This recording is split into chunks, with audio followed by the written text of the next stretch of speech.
Every time my work call got tense, my poodle mix left my desk and went straight to the window, like that glass had suddenly become more important than me on purpose. At first, I thought it was just one weird morning. Then it happened the next day, and the next, during calls, always at that same exact window right there. He was not whining, scratching, or asking to go out.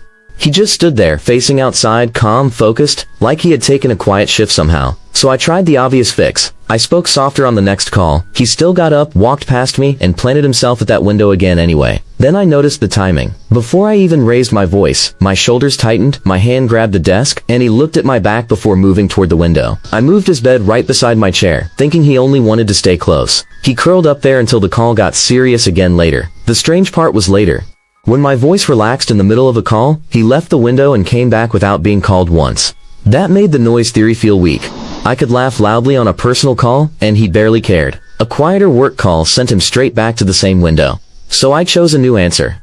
Work mode made him feel shut out, like my posture meant I was unavailable until the headset came off completely for good. I tried including him more, bed closer, eye contact, softer greetings. It worked during easy parts, then failed when real call pressure came back across my face again. That bothered me, because if he wanted attention, he would watch me. Instead, he faced away from me every single time. Eyes outside, body still there. On one harder call, I actually lost my place while watching him. Not badly, just enough to feel ridiculous, distracted, and strangely guilty afterward, sitting at my own desk again. Then I stood where he always stood. From that window, from his usual spot, I could see the front door, the driveway, and the whole approach to the house for the first time. I looked back at him near the desk, and the picture changed. The window no longer looked random. My work calls felt different from there now. On the next call, he did it again.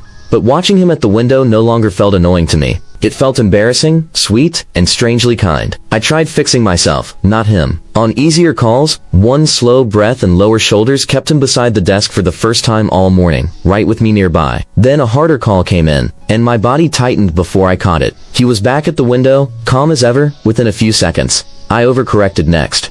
I went too soft, lost my focus, and realized the solution was not pretending work was easy. That mistake was mine, not his to carry during work calls. Then the old clue finally clicked. He was not reacting to calls. He was reacting to my threat posture, then checking the front of the house from there for me again. So I made the change smaller. Stay focused, loosen the desk grip, drop the shoulders just enough. He glanced at the window, then stayed beside me instead, right there quietly. On the last call my voice started climbing again. He lifted his head, looked toward the window, and I caught myself before he even stood up. He settled back beside my chair. The window stayed empty, and I wondered how many of us would have blamed the call before noticing the dog was reading our shoulders first all along.